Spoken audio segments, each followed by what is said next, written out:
Hi, today is February 8th, 2026, and here are my poems for the day. First one is poem number 213 for the year, Dirty Snow Mountain.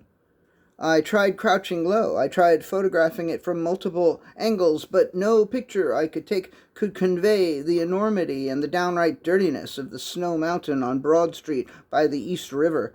The snow workers close off the street and bring tons of snow there and pile it up before putting it in the machine that melts it.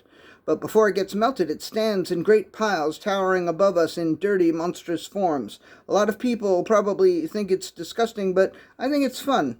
Poem number 214, His and Her Boredom. He wrote in such a lively manner about his boredom that it was hard to believe that he was actually bored, or if he was bored, there was clearly something about his boredom that excited him, as if it weren't for the boredom, he would be unable to tell whether he was feeling anything at all. There was such urgency to his prose and such lucidity and fluidity, it was as if he was celebrating rather than bemoaning his ennui, and perhaps he was.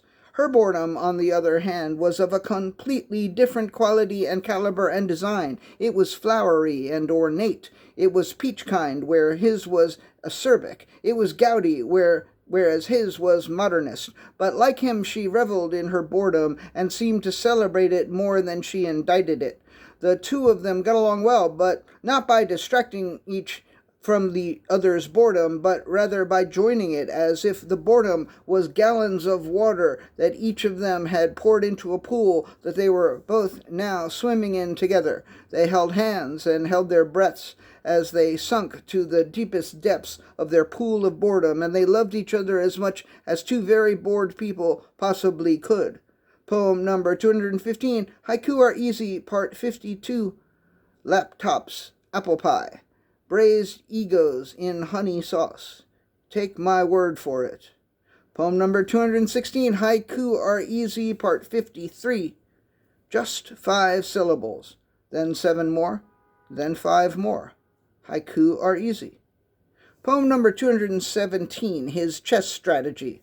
His chess strategy was to personify all the pieces. He gave them personalities and histories and motivations. He would give his opponents this misinformation, and he would emphasize that most of all, each piece wanted to live, wanted not to suffer, wanted to live in peace and happiness. His opponents would shed tears after taking a piece, and give a little eulogy after checkmate.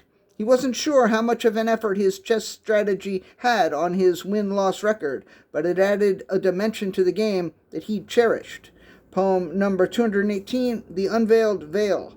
Everyone was excited about the unveiling of the veil. Once the veil was removed from the veil, then everyone would be able to see the unveiled veil in all of its majesty and beauty. The ceremony took place at the appointed time, and the crowd held its breath as the unveilers unveiled the veil. The people beheld the unveiled veil in all of its majesty and beauty. The experience of unveiling the veil was exhilarating. Next week, the unveiled veil will be unveiled, and all will be able to see what lies beneath the unveiled veil. And the last poem of the day, poem number 219, The Raspberry Armageddon. Hippies in their camouflage berets danced nearly naked, except for the berets, around a huge campfire until the red button was brought out. The hippies encircled the button, and Flower Basket pushed it, and the entire world exploded with raspberries. It was the Raspberry Armageddon, and it was loud and big and bold and beautiful and psychedelic and transcendent. And all of the consciousnesses of all of the hippies and all of the other conscious beings were enfolded into a crepe, along with the raspberries, and whipped cream was dolloped onto the crepe, and it was served and ingested, and now it resides in the intestines of the one who is all and everything. The all and everything is full of raspberries after eating the crepe that was formed in the aftermath of the Raspberry Armageddon. All right, that is it. Thank you. I appreciate you.